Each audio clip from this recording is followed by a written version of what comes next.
Em nome de Deus, o clemente, o misericordioso. Luz, paz e conhecimento para todo o Brasil. Conheça o Islã. Olá, irmãos! Está no ar mais um programa Conheça o Islã, Deus Sabe Mais. Um programa cheio de entrevistas, documentários, filmes, minisséries, desenhos, tudo isso para levar para você a verdadeira face do Islã.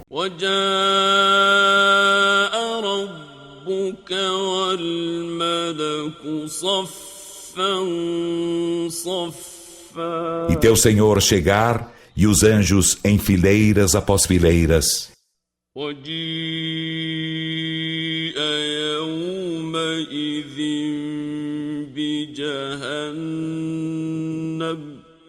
يومئذ يتذكر الإنسان وأنى له الذكرى. E for trazida nesse dia a Jena, nesse dia, o ser humano lembrar-se-á de seu erro, e como a lembrança haverá de beneficiá-lo.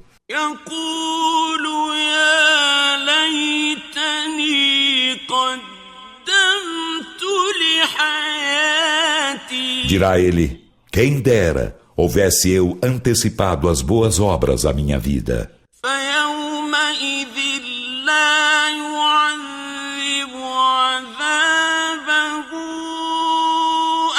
Então, nesse dia, ninguém castigará como seu castigar.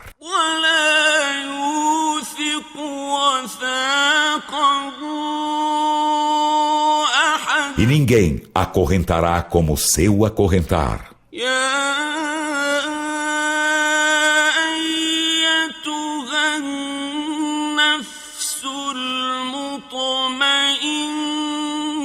Dir-se-á, ó alma tranquila,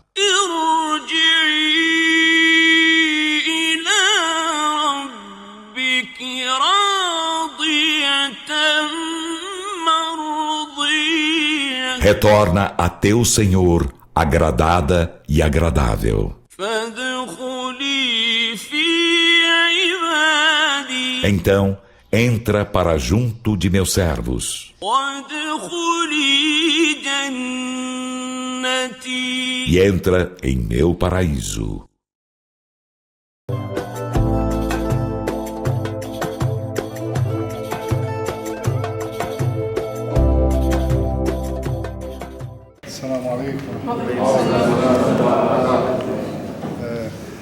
O que acontece é assim, eu sou brasileiro, né, nascido e criado aqui em São Paulo, né, vivi a minha vida toda, né, num berço católico, onde que tem alguns evangélicos, e a partir do momento ao qual eu me reverti para o islamismo, eu senti dentro da minha própria família, né, uma rejeição, a questão que o chefe falou, de assumir a religião.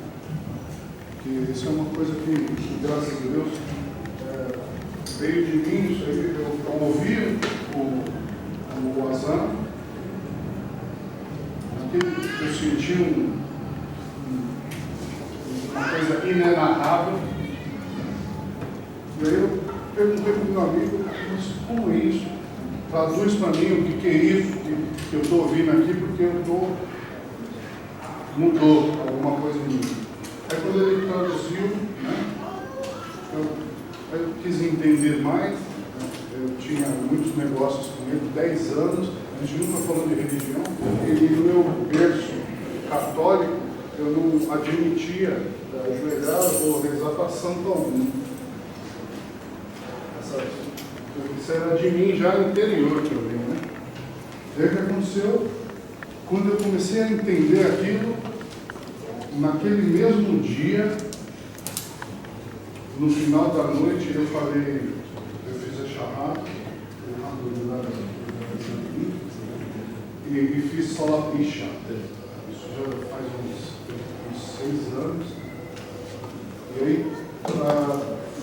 as coisas foram desenhando mudanças na minha vida, assim, que o chefe estava falando na questão da confiança, porque eu sempre tive muita confiança em Deus, mesmo até uma vez eu falei com o chefe, eu não entendo o porquê que eu estou aqui agora, porque eu era uma pessoa que eu que fazia isso tudo, era eu que resolvia tudo, eu tinha fé em Deus, mas era eu que tinha que lutar contra tudo, porque órfão também de pai, eu tinha 10 anos e meu pai me abandonou, vivi com só irmãs, mas enfim, e quando eu senti isso, aí minha vida começou a evoluir, porque eu sempre tive sinceridade com Deus, sempre da minha maneira, fazer minha oração, né? Só que aí eu fui aprendendo, e cada instante, cada segundo, eu aprendo mais, em cada momento eu vim aqui, eu aprendo. Aí, num tempo pequeno, de 3, 4 meses, minha esposa viu a minha mudança, porque eu comercializava muitas bebidas alcoólicas, eu degustava bebidas, eu sou músico, toco violão, cavaco, banjo e todos os instrumentos de percussão, né? Só que isso também não vem ao caso que isso é cultura, então está escrito e mostra que a gente tem que vir e viver, a gente tem que ser humano, viver a vida, só que adorar Allah e seguir a sunna do profeta Muhammad. Então, se a gente segue a sunna do profeta Muhammad, a gente aprende a viver de verdade em cada degrau de escada que vai subir, cada porta que se abre e cada porta que se fecha. Conheça o Islã.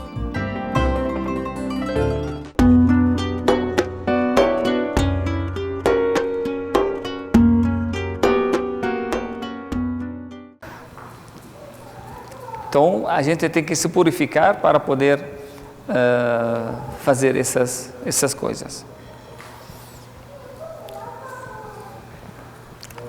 Alguém tem pergunta?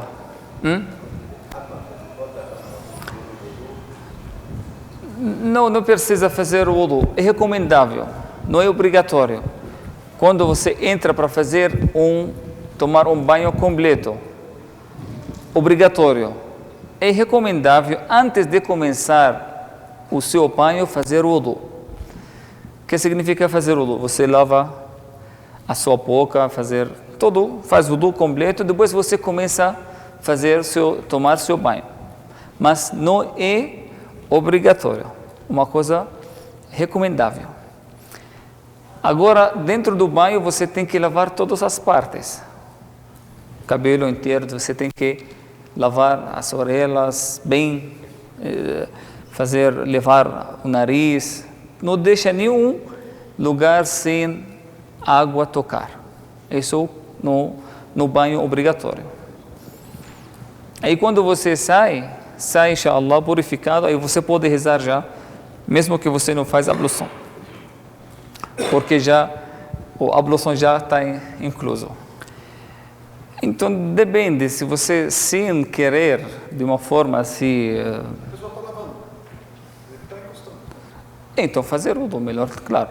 Porque tocar, numa forma geral, quando a pessoa toca os órgãos assim, íntimas, aí ele tem que quebrar o wudu, ele tem que fazer o wudu de novo. Não seria, então, ao contrário. Eu faço o contrário. Tomo banho e depois eu faço. Pode ser. No final, você toma banho, no final, aí você faz o wudu. Olha, essa aqui, melhor, sabe porque ele fica mais tranquilo se talvez aconteça qualquer falha. Então, no final, antes de você sair, você pode fazer ablução para você ficar mais assim, firme, mais tranquilo. Talvez você tocou, não tocou. Aí, para sair nas dúvidas, melhor você fazer o wudu antes de sair. An-niyya mahalluha al-qalb, que o lugar da intenção é o coração. Você não precisa pronunciar a intenção, Só basta você ter essa intenção dentro do seu coração. Quando você entra para tomar banho, você tem que ter uma intenção que você vai tirar as duas ter essa purificação maior e purificação menor. Então, com essa intenção, dentro do seu coração já é suficiente. Aí você entra e sai com, inshallah, purificado. Isso é certo. Pode entrar sem wudu, mas não pode entrar com janaba. Tem que ter wudu para tocar o Alcorão também. Aí apenas entrar dentro da mesquita sem wudu não tem problema. Você pode entrar e passar, depois você faz wudu, como aqui, você entra na mesquita, do outro lado você vai fazer wudu, não tem problema. Mas você não pode entrar com janaba. Entendeu? Janaba que é precisa uma purificação maior. O quê? Recitar o Alcorão pode recitar, sem tocar. Se você tenha memorizado uma surata, versículos do Alcorão, você pode recitar sem wudu, não tem problema, sem ablução. Melhor com a segunda sura. Porque o que faltou você as primeiras, então você vai repor as primeiras. Aí você faz Fatiha e faz mais uma surata. Deus sabe mais. Allahu A'lam.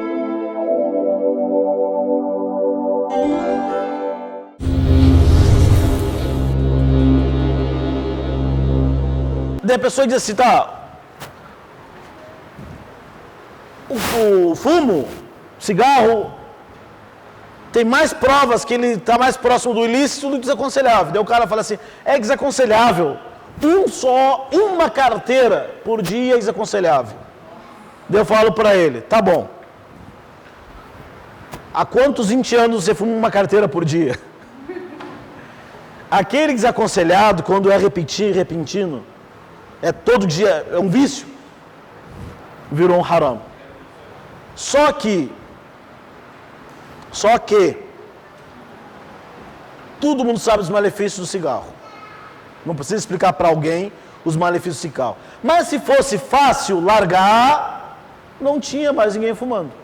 Por isso que é uma droga. Não é fácil. Não é fácil. Bom, haram, proibido, ilícito. Não é para fazer, se fizer cometer o pecado. Makruh, desaconselhado. Não é para fazer também. Mas chegar a fazer, não cometeu o pecado. A não ser se o cara ficou viciado no makruh. Repetição torna-se. Oi.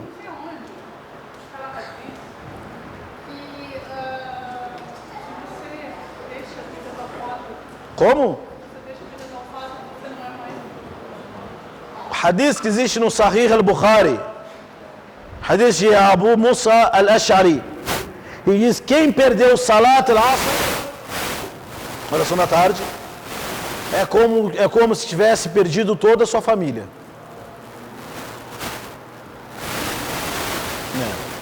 A pessoa, em relação à oração, tem pessoas que deixam de rezar por preguiça. Deixa depois, daqui a pouquinho, já vai. E engata.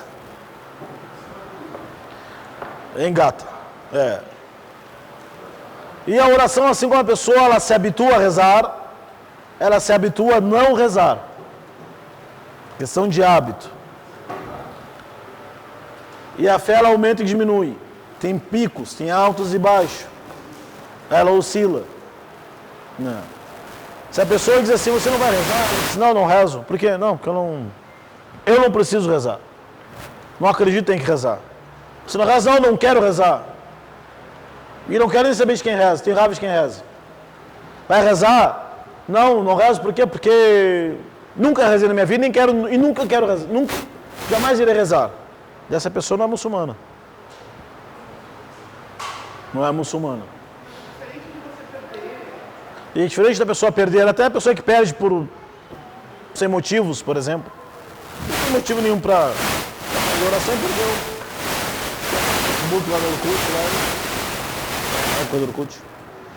Então, gente, para terminar, haram, makruh.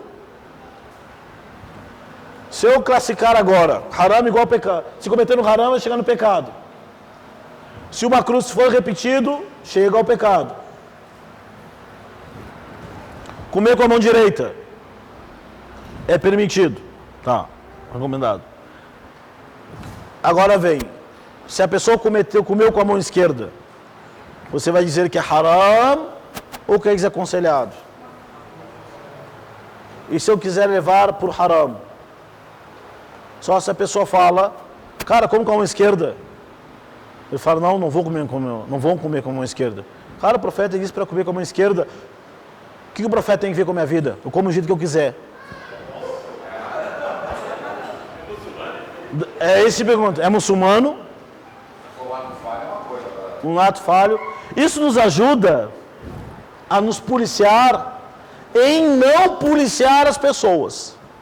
Porque às vezes a pessoa faz algo que não é haram, é makruh, é desaconselhado, é detestável, que não é para fazer, e você acha que é haram. E aí cria uma briga. Chega um cara lá, sei lá, tô escrevendo aqui, daqui a pouco, tô a mão esquerda, haram, chega, toma um susto, me sujo todo, oh meu, que é isso? Tem coisas, tem algo chamado bom senso, né? Quando vai corrigir, quando vai falar com as pessoas. Né? Agora eu tomo a mão esquerda como um sunna, daí está errado. Chega após a oração, alguns irmãos, esses irmãos são alguns patrícios, né? Que acaba a oração e eles falam, taqabbalallah, taqabbalallah, taqabbalallah, haram! Allahu Akbar. Não precisa tratar esse haram com algo haram mais ainda.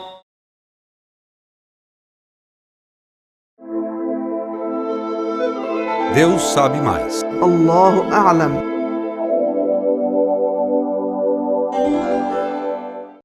Em nome de Deus, o Clemente, o Misericordioso.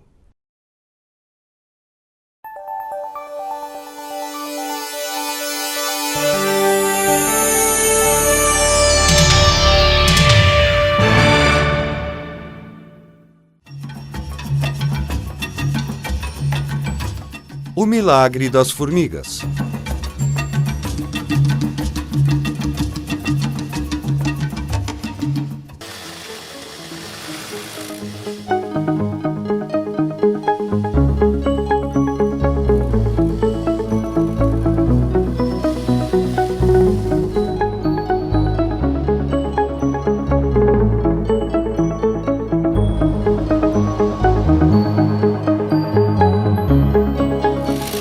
Nós usamos equipamentos especiais para cortar as árvores.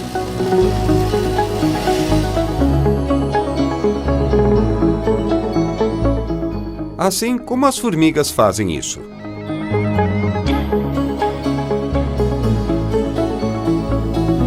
A resposta para isso novamente revela um milagre da criação. Deus dotou a formiga com um mecanismo de corte que é um verdadeiro milagre de design.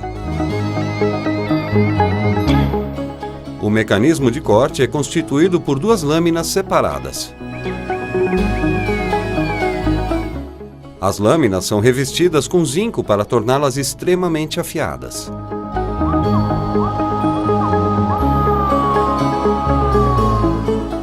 O mecanismo de corte possui um sistema surpreendente.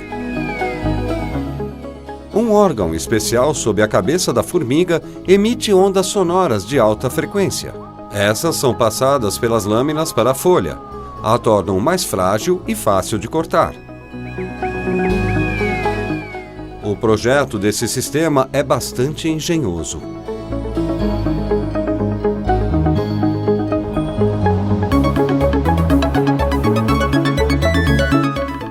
Vamos agora considerar a estrutura desse sistema. Cobrir lâminas metálicas com ligas metálicas para torná-las mais afiadas é um método usado por seres humanos. Mas as pessoas que fazem isso possuem raciocínio e inteligência, e o sistema foi desenvolvido como resultado de uma pesquisa especial em laboratórios. E as formigas não têm ideia da existência de um material conhecido como zinco. Elas também não sabem que suas lâminas são revestidas com ele. As células do mecanismo de corte das formigas milagrosamente revestem as lâminas com zinco. Há um design altamente inteligente nos corpos dessas pequenas criaturas. A mesma coisa se aplica ao sistema que faz com que as folhas sejam facilmente cortadas por meio de ondas sonoras. A formiga pode não ter absolutamente nenhuma ideia de que estas altas frequências tornam as coisas mais frágeis. Também não há qualquer dúvida de que um sistema tão complexo poderia ter surgido por acaso.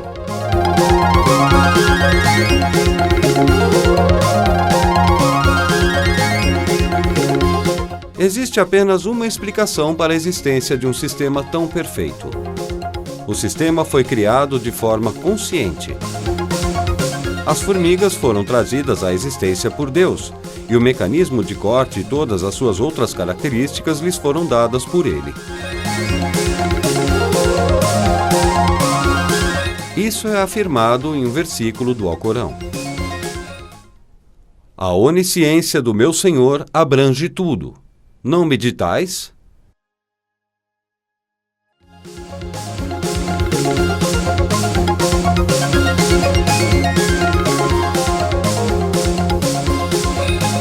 Os ninhos de formigas cortadeiras podem ter até 5 metros de profundidade e 7 metros de largura. Elas constroem centenas de túneis e câmaras dentro do ninho e cavam e carregam cerca de 40 toneladas de terra. A arquitetura do ninho é outro milagre em si.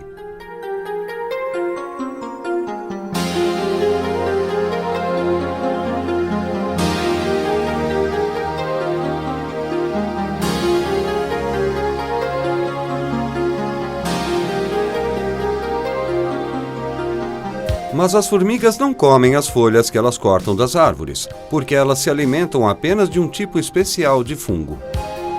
Então, para que as formigas usam as folhas se não para comê-las? A resposta é bem interessante. Elas as usam como matéria-prima para a agricultura. Elas cultivam o fungo por meio dessa matéria-prima. Para isso, elas constroem centenas de culturas de fungos dentro do ninho. Agora você está vendo uma dessas culturas. A temperatura, a umidade e o tamanho das culturas são cuidadosamente reguladas pelas formigas de forma a cultivar o fungo, assim como as estufas que usamos para cultivar as plantas durante todo o ano.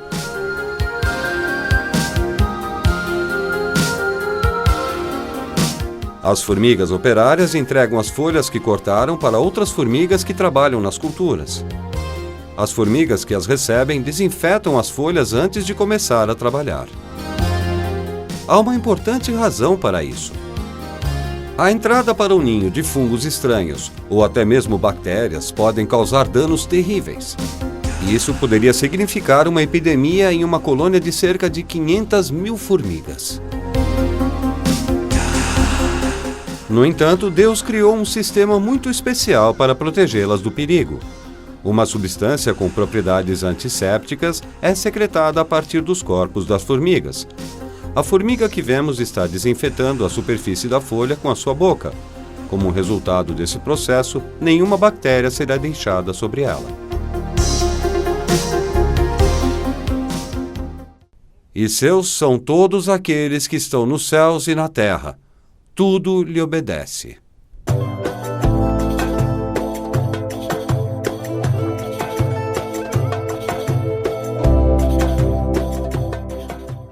A pergunta que foi nos feita é uma pergunta que as pessoas têm, fazem na televisão, fazem todos. Perguntaram-nos sobre a circuncisão. Se é obrigatório, se é recomendado, se é permitido e se existe essa história de circuncisão feminina. As pessoas perguntam. Vamos responder com a permissão de Deus. Circuncisão em árabe chama-se khitan. Khitan é uma prática utilizada pelas religiões semitas, pelo judaísmo e pelo islamismo. Para nós muçulmanos tem um significado religioso, mas o que prevalece aqui é o higiênico. A circuncisão para os homens, ela é recomendada, Há opinião de teólogos que dizem que é obrigatória, mas toda obrigatoriedade está dentro das condições. Vai chegar a pessoa agora, ó Daniel, agora acabou, vamos lá para o cirurgião lá fazer circuncisão, que se converteu. Não, ninguém vai falar isso. O doutor Latif, vamos apresentar. Mas ela é recomendável para a questão higiênica. E foi relatado que o profeta Ibrahim, foi o primeiro profeta a fazer a circuncisão e fez aos 80 anos de idade. Esse fato diz que ela é recomendada dentro das condições, dentro da condição espiritual, física ou até de tempo. Mas se faz quando é a última coisa que se lê do livro. Não é a primeira coisa que você para na mesquita, circuncisão. Não é. Porque no dia do juízo final, por exemplo, a peregrinação a Meca, se a pessoa tem condições, faz. Se não tiver condições, não faz. O jejum, que é um pilar do Islã. Se não tem condições de jejuar porque está doente, não jejua. Como que algumas pessoas vão exagerar na circuncisão, que não é um pilar do Islã?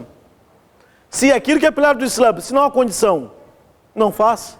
Imagina a circuncisão, que não é o símbolo do Islã, mas é um costume, é a tradição do profeta Muhammad, é a tradição dos profetas. Então, se a pessoa tiver condição de fazer, puder fazer, faça. Mas existe alguém que fica perguntando, olha tem 14 dias para fazer, senão nós vamos fazer a força. Não, não existe isso. A circuncisão feminina também não é recomendado, nem é obrigatório. Existem algumas culturas que fazem. Na Arábia pré-islâmica, algumas tribos faziam, mas não chama-se circuncisão até em árabe, na África, né? E algumas tribos árabes faziam. Agora, existia na época da Península Arábica, quando o profeta estava vivo, existia. E continuaram fazendo, Agora continuaram fazendo por preceito religioso ou porque era costume? Porque era costume. Então está respondido. Conheça o Islã.